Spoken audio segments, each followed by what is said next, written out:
नमस्कार मित्रों, RVISPCS classes में स्वागत है। आज हम मुगल वंश की स्थापना देखेंगे।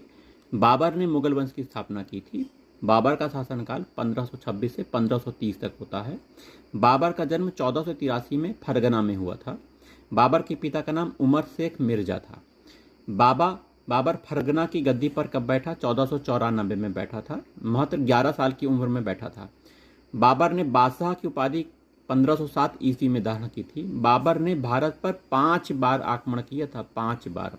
बाबर ने भारत में पहली बार कब आक्रमण किया? 1919 में किया था और आखिरी बार 1519 में, आखिरी बार 1526 में। 1519 में यूसुफ जाई जाति के विरुद्ध किया गया था। इस आक्रमण में बाबर ने किसको अपने अधिकार में कर लिया? बाजौर और भेरा को अपने अधिकार में कर लिया था 1519 में। बाबर को भारत में आक्रमण करने का निमंत्रण किसने दिया था? भारत ही वाले ही बुलाए थे। पंजाब का दौलत खां लोधी था और मेवाड़ का राणा सांगा था। इन्होंने आक्रमण के लिए आमंत्रित किया था। पानीपत का प्रथम युद्ध किसके बीच हुआ? 1526 में इब्राहिम लोदी बाबर के बीच होता है और बाबर विजय होता है और मुगल वंश की स्थापना करता है। बाबर की प्रसिद्ध युद्ध नीति तुगलकनामा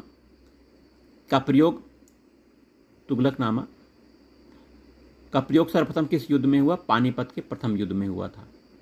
तुगलकनामा जो लिखा हुआ है ये गलत हो सकता है। ये शब्दावली गलत हो सकती है। ध्यान, और क्या शब्दावली सही हो सकती है कमेंट करिए। इस युद्ध में किसकी विजय हुई? बाबर की विजय हुई पानीपत के प्रथम युद्ध में। खानवा का युद्ध 1527 में हुआ था। पानीपत का पहला युद्ध 1526, खानवा का युद्ध 1527 में राणा सांगा बाबर के बीच में। बाबर जीतता है। ठीक है।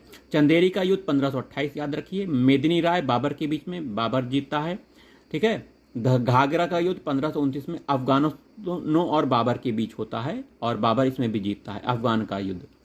ठीक है। मेदिनी राय, चंदेरी के युद्ध में मेदिनी राय जीतता है, याद रखिएगा, ये पूछे जाते हैं। बाबर को किसकी उदारता के लिए जाना जाता है? उदारता के लिए कौन सी उपाधि दी गई थी? उदारता के लिए कलंदर की उपाधि बाबर को दी गई है। खानवा युद्ध के बाद बाबर ने किसकी उपाधि धारण की? गाजी की उपाधि बाबर ने धारण की थी। बाबर की मृत्यु 1530 आगरा में हुई। बाबरनामा की रचना बाबर ने ही की थी। बाबर ने अपनी आत्मकथा बाबरनामा किस भाषा में लिखी? तुर्की भाषा पूछा जाता है। तुर्की भाषा में बाबरनामा बाबर ने लिखी। बाबरनामा का फारसी अनुवाद अब्दुल रहीम खान खाना ने किया था।